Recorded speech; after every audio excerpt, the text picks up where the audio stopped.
بسم اللہ الرحمن الرحیم، السلام علیکم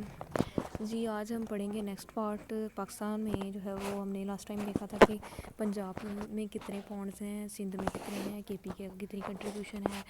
تو آج ہم پڑھیں گے applied research education and training in Pakistan میں جو ہے کتنی ریسرچ ہو رہی ہے فشریز پہ، کتنا جو ہے وہ لوگ ایجوکیٹ ہوئے ہیں اس کے بارے میں، اور ٹریننگ کہاں کہاں پہ چل رہی ہے۔ Punjab DOF has a fisheries research and training institute located at مناون ان لاہور میں مناوا میں ہے۔ ڈیولپمنٹ آف فشریز جو ہے DOF کا مطلب ہے ڈیولپمنٹ آف فشریز، جو ہے اس کا ایک فشریز ریسرچ اور ٹریننگ انسٹیٹیوٹ ہے، وہ لاہور میں موجود ہے، جہاں پہ ٹریننگ پروگرامز دیے جاتے ہیں۔ ٹریننگ پروگرامز کس چیز کے لیے؟ وارم واٹر فش فارمنگ کے لیے، پرائیویٹ سیکٹرز میں اگر کوئی چھوٹے پیمانے پہ کرنا چاہے اس کے لیے، اور جو ہے وہ پرائیویٹ سیکٹر میں اگر چھوٹے پیمانے پہ کوئی فش فارمنگ کرنا چاہتا ہے لائک 1 ایکڑ میں، ½ ایکڑ میں، تو وہ کیسے کر سکتا ہے۔ اور in service personnel of development of fisheries and staff from other provinces, اور کس طرح جو ہے وہ دوسرے پروونسز کے اسٹاف وغیرہ جو ہیں وہ ان کو مزید ٹریننگ دی جا سکتی ہے مزید، تاکہ وہ، جیسا کہ ہمیں پتہ ہے بلوچستان کے پروونس میں وہاں پہ اگر ایکسپرٹیز کی کمی ہے تو وہ ٹریننگ حاصل کر سکتے ہیں اس ادارے سے۔ NWFP ڈیولپمنٹ آف فشریز ہے آلسو ٹریننگ انسٹیٹیوٹ، ان کا جو ہے وہ شیر آباد میں ہے، پشاور میں، کیونکہ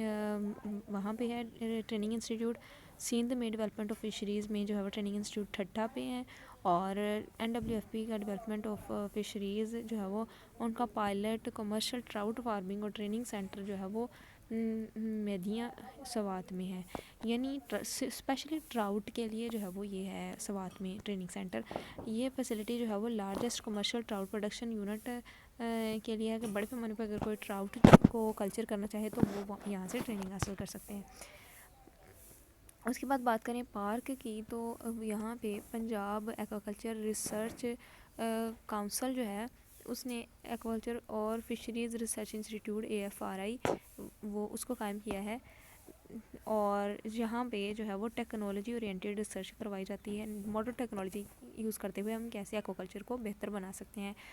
centre has also established a trout breeding and production unit near Gilgit in the north area of Pakistan کے نارتھ ایریا میں گلگت میں بھی سینٹر قائم کیا ہوا ہے۔ Several universities engaged in academic aquaculture research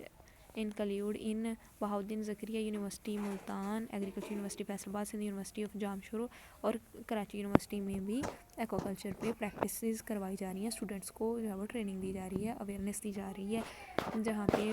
modern technology use کرتے ہوئے ایکواکلچر پروڈکشن ہو رہی ہے۔ آگے ہم دیکھتے ہیں کہ ایکسپورٹ میں کتنا پوٹینشیل ہے کسی کنٹری کا۔ چائنا کی بات کریں تو وہ میسو پاپولیشن ہے، وہاں پہ پاپولیشن بہت زیادہ ہے، اس وجہ سے سی فوڈ کی ڈیمانڈ بھی زیادہ ہے۔ چائنا جو ہے وہ مارکیٹ میں جو ہے وہ نمبر 1 پہ آتا ہے ایشین کنٹریز میں۔ اس کے بعد مڈل ایسٹ کنٹریز کی بات کریں تو نیشنز لائک سعودی عربیہ، UAE، قطر، ان کی لمیٹڈ ایکواکلچر کیپیبلٹیز ہیں، لیکن کنزپشن جو ہے وہ سی فوڈ کی وہ ہائی ہے، اور اس وجہ سے ان کو جو ہے باہر سے ایکسپورٹ کرنی پڑتی ہیں سی فوڈز۔ اور یورپین یونین کی بات کریں تو پراپر سرٹیفیکیشنز اور کوالٹی چیک جو ہیں وہ یہاں پہ موجود ہیں، ان کے ساتھ یورپی یونین جو ہے وہ پریزنٹ ہائی ویلیو مارکیٹ، وہاں پہ سی فوڈ کی مارکیٹ ویلیو بھی زیادہ ہے۔ آرگینک اور سسٹینیبلی فارمڈ پروڈکٹس، آرگینک فارمنگ کو وہ لوگ پروموٹ کرتے ہیں، اس کے آرگینک فارمنگ سے آئی ہوئی فش کو، اور جو ہے وہ سسٹینیبل فارمڈ ایکواکلچر پروڈکٹس جو ہیں وہ ان کو پریفر کرتے ہیں۔ ساؤتھ ایسٹ ایشیا کی اگر بات کریں تو جیسے کنٹری تھائی لینڈ ہے، ملیشیا ہے، یہ یہاں پہ سی فوڈ کی کنزمپشن بہت زیادہ ہے، اور یہاں پہ جو ہے اسپیسیفک اسپیشیز جو ہیں وہ یا پھر ویلیویبل پروڈکٹس جو ہیں وہ یہاں پہ جا کے امپورٹ کی جا سکتی ہیں۔ اب ہم دیکھیں کہ پاکستان میں ایکواکلچر کو کون کون سے پرابلمس کا سامنا ہے۔ ڈیزیز آؤٹ بریک آ جاتی ہے کوئی بھی فش فارمنگ میں، تو فش فارمر جو ہیں وہ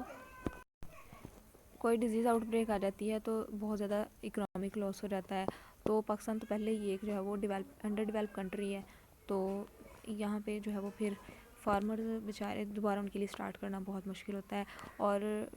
ان کو کوئی لون وغیرہ لینا پڑتا ہے پھر ری اسٹیبلش کرنے کے لیے۔ ٹریڈیشنل میتھڈ ہے ہمارے پاس، جس کی وجہ سے جو ہے وہ ماڈرن میتھڈز ہم لوگ نہیں اپلائی کر رہے، ماڈرن ٹیکنیکس کی کمی ہے، اویئرنیس کی کمی ہے، ہیچریز جو ہے وہ ان کی کمی ہے۔ اگر ہیچری ہے تو وہ بہت زیادہ دور ہے ہمارے پونڈ سے، اور ٹرانسپورٹیشن کا ایشو ہے، ٹرانسپورٹیشن ایز سچ نہیں ہو رہی، جو ہے وہ کولڈ اسٹوریج کی کمی ہے، ٹائملی ڈلیوری نہیں ہو پاتی، جو ہے وہ سیڈ جو ہے وہ خراب ہو جاتا ہے، فش جو ہے وہ ہماری ضائع ہو جاتی ہے، سارا کے سارا سیڈ ضائع ہو جاتا ہے، اور پروڈکٹ کوالٹی جو ہے وہ اس سے ڈسٹرب ہوتی ہے اور فریشنس نہیں رہتی۔ اس کے بعد اب ہم کیا کر سکتے ہیں اپنی ایکوا کلچر کو انہینس کرنے کے لیے؟ امپلیمنٹیشن کر سکتے ہیں سپورٹیو ریگولیشنس کا، اور یعنی ایسے رولز بنائے جا سکتے ہیں جس کی وجہ سے جو ہے وہ ہیچریز جو ہے وہ قریب بنائی جائیں مارکیٹ کے، اور ہمارے جو ہے وہ روڈس وہ اچھے بنائے جائیں، اس طرح کا ہو کہ وہاں پہ ٹرانسپورٹیشن کا ایشو نہ ہو ہمیں، اور اس طرح سے جو ہے وہ سسٹینیبل پریکٹسز کی جا سکتی ہیں۔ انویسٹنگ ان ریسرچ، ہم ریسرچ پہ پیسہ لگائیں، ڈیولپمنٹ پہ لگائیں، ماڈرن ٹیکنالوجی لے کے آئیں، تو ماڈرن ٹیکنیکس کے تھرو جو ہے وہ لوکل اسپیشیز جو ہیں ان کی سسٹینیبل فارمنگ ہو سکتی ہے۔ امپرووڈ ٹرانسپورٹیشن اگر ہو جائے، اسٹوریج کولڈ اسٹوریج جو ہے وہ ہو جائے ہمارے پاس بیسٹ طریقے سے، تو اس سے بھی جو ہے وہ ہماری سپلائی چین جو ہے وہ اچھی ہو جائے گی، سیڈ ٹائم پہ جائے گا، اور اس کے بعد ایڈلٹ اسٹیج پہ جو فشز ہیں وہ جو ہم مارکیٹ میں جانی ہوتی ہیں وہ ٹائم پہ پہنچے گا، فریش کوالٹی جائے گی، پروڈکٹ ویلیو ہوگی، مارکیٹ میں اچھی بکے گی۔ تو کنکلوژن یہی ہے کہ آج کی ڈسکشن کا کہ پاکستان جو ہے وہ ایکوا کلچر سیکٹر کے حوالے سے جو ہے وہ رچ ہے، پوٹینشیل تو ہے اس کے پاس، لیکن بہت زیادہ چیلنجز کا سامنا ہے جن کو جو ہے وہ سولو کرنے کی ضرورت ہے، ٹیکنالوجی اڈاپشن کی ضرورت ہے، انفراسٹرکچر ڈیولپ کرنے کی ضرورت ہے، نیشن کو جو ہے وہ ٹرانسفارم ہونے کی ضرورت ہے تاکہ وہ چیلنجز کا سامنا کر سکیں، اور اکنامکلی خود بھی اسٹیبلش ہو سکیں، اور فوڈ جو ہے وہ اس کی ضرورت کو بھی پورا کیا جا سکے۔